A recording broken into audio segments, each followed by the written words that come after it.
Hi everybody, so here we are back again. I brought you to a different spot this time. I'm not sure how busy or quiet this spot is. I've just seen somebody fishing. I don't think it's a popular spot for joggers, so we might get a bit peace and quiet. I'm sitting down today, so the camera's not going to be all jiggling around.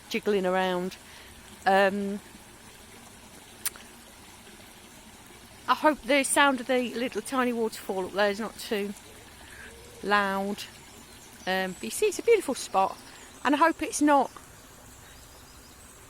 so dark that there's not much resolution. There's my filthy dirty shoes walking in all the mud. Anyway, I came here this morning because I wanted to talk to you about I say I have these thoughts, but of course they're not thoughts, they're downloads. It started off with me thinking about religion, and this is going somewhere completely different, so stay with me. And I was thinking, because I did want to do a section on religion in my real history, because I know a lot of people do have religious trauma, and I certainly do have religious trauma from previous lives. And I know religion is a source of contention for a lot of people, because a lot of the time it's a case of damned if you do and damned if you don't. And that's, oddly enough, the way I believe, at least, it was set up to be. It's like, well, I believe anyway that certainly Christianity at least was set up by the deep state dark cult, because they saw the power in Jesus. And I do actually believe in Jesus Christ.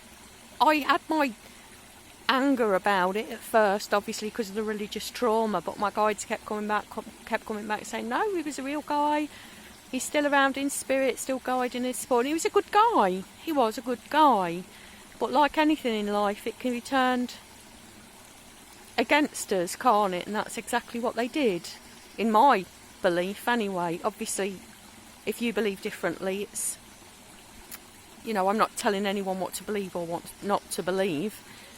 Absolutely not. So it's like religion was set up to control and manipulate us. That's what I believe anyway. And the win for the deep state dark cult is by using God and Jesus and whoever other guide came to earth as a basis. Not only did they create an ounce of truth in what they say, which obviously triggers us into believing everything they say, because we know, we recognise the truth. But if we do decide that we don't believe the Christian morals and ethics, then the only other place, or until now, is very often atheism. So it either controls and encapsulates us, that's not a real word, it either controls us or it repels us from the truth. Plus, of course, it makes it so that we have to access divine truth through someone else. We have to rely on someone else's word, which of course is the opposite of what I believe true spirituality and true access to divine truth is. Access through the self. And this kind of got me on to thinking about the ego, because there's been a lot lately, obviously with the Johnny and Amber Heard trial, bringing that all up again, and anyone who's had experience with a narcissist will have recognised the narcissist in Amber straight away. Well, my experience and my belief anyway, certainly I know other people have said that, it's not just me. And it's kind of like when we come face to face with the narcissist, which is the out of control ego, which basically, let's face it, is what the deep state dark cult is. It is what the black hats are. It is what the reptilians are. It's the out of control ego. And it has to control. It has to subjugate. And it has to destroy.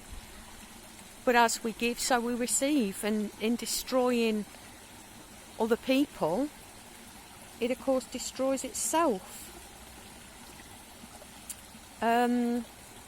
Which is kind of what I believe encapsulates religion. It encapsulates the financial system as well, doesn't it? Put in place to make us question our worth. Put a figure, put a sum, put a value on what we're worth. Tell us what we're worth or not worth. Because as soon as we start to doubt our worth, we move away from who we are.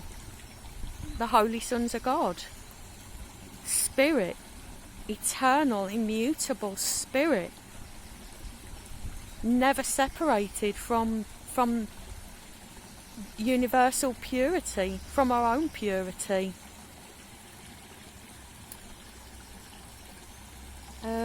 Oh, yeah, if you're getting bored with that, let's have a look around. This pretty little bridge here.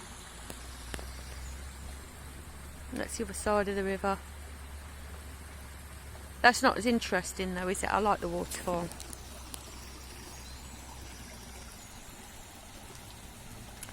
But energy, and then I thought, energy has to be balanced, doesn't it? It's like yin and yang, isn't it? It has to be balanced. There has to be dark and there has to be light. In a universe of contrast, where physicality and time exist, obviously it's the only place where physicality and time exist, there has to be contrast. So there has to be dark and there has to be light. And that has to balance, doesn't it? That darkness and light has to balance. And we are the light. We are the light, and the light's getting stronger and stronger and stronger. And we're getting stronger and stronger and stronger as we're moving further and further into this galactic alignment. And we are the light shining in the world. And the darkness is receding, which of course means the density of this physical reality is receding as well. I even heard that some of the reptilians that were still here were rebelling against the darkness and were requesting support in ascending as well, because obviously they know it's coming. And they knew it was coming. They knew it was coming. We knew it was coming. It's been prophesied for thousands and thousands and thousands of years in all kinds of different... it wasn't just the Mayans, was it? It's in Vedic prophecies. I believe it's in Egyptian prophecies as well. So, you know, all kinds of prophecies and exactly what was going to happen with galactic alignment. Now, if you don't know what I'm talking about, I'm going to be covering this on my membership site, on my website, starlightworkcircle.com. I'm not got there yet, but I'm pretty sure it's going to be one of the upcoming bundle of videos. I might put a couple of videos on YouTube as well. Let me know if you're interested. I might just keep it to my membership site, and I would love you to join me there. starlightworkcircle.com. The link will be in the description. The link's always in the description. And anyway, back to the revelation I had this morning. So, well, it's not kind of a revelation. It's more kind of a growing knowledge, if you know what I mean. The reason this physical reality, this time-space existence has stayed so long, has been stable for so long, was because of the balanced energies. And that's really important to remember. It's not just about us being us existing here in the lightness. It's about the darkness existing here as well, because if the darkness wasn't here, the energy wouldn't be balanced, and the denseness of this physical experience wouldn't be stable. And at the end of the day, the black hats are spirit, the same as us. We're all exactly the same. We just decided to play a different game, if you like. I'm not saying they're not going to get the karma. Obviously, they've chosen what they've chosen, and you know, they're going to experience what they're going to experience.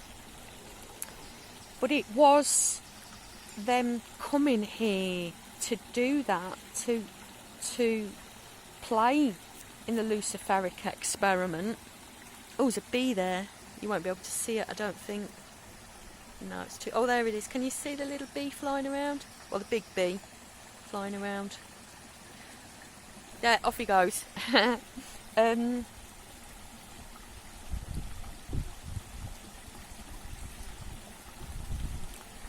Because from what I heard, we came... I don't know what that box is, by the way. I have no idea what that is. Because from what I understand, we came here directly from 11th density, which I understand is extremely, extremely unusual. I understand spirits normally kind of descend downwards into the lower energies, or ascend upwards into the higher energies, which obviously is the way we're going now. If that's our choice, obviously we can choose a different path if we wish to.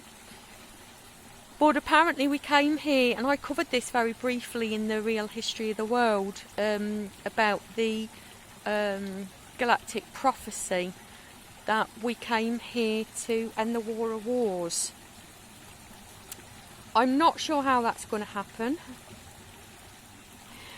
but I'm sure of this one thing, because I've been told over and over and over again, God's son cannot awaken from his dreams screaming. He has to awaken gently and slowly.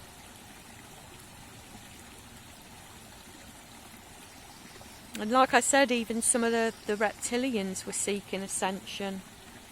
And I believe some of them have already gotten there.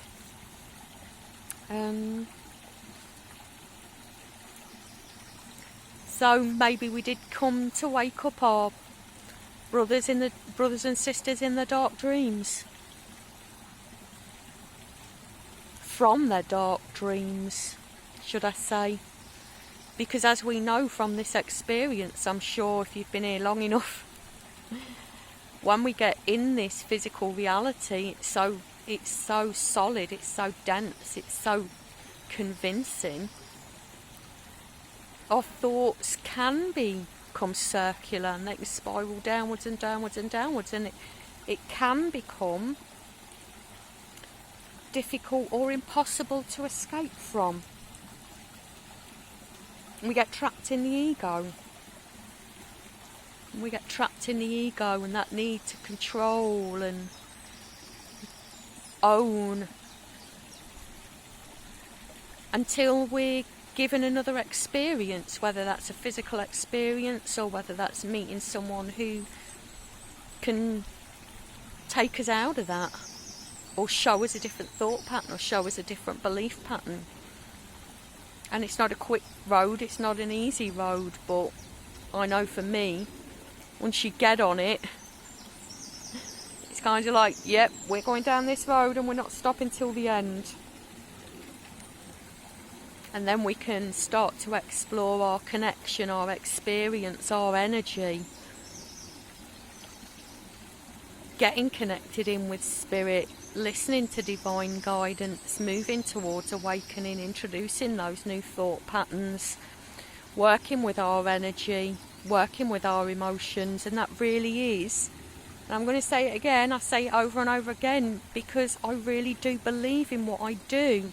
I didn't come here to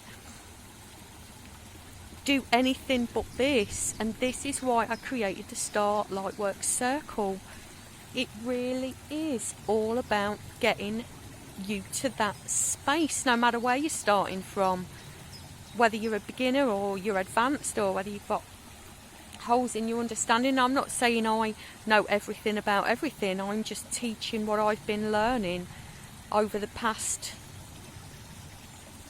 30, 35 years, and sharing that with the world, which is why I created the Star Lightwork Circle, which is why I created the membership site on my website. But either way, I'm so glad that you decided to join me here today. I hope you've enjoyed this little bit of countryside, this little bit of nature with me today. Thank you so much for joining me. I'm sending love and light and support to you all. I'd love to hear your comments on what I've said today. Please keep it love and light though. Or not. Can't tell people what to do, can we? Thank you so much for joining me. I hope you're going to join me in the next video. I don't know what the next video is going to be about, but I really enjoyed this little chat with you today, and I hope to be doing this again soon. Thanks for joining me. Bye.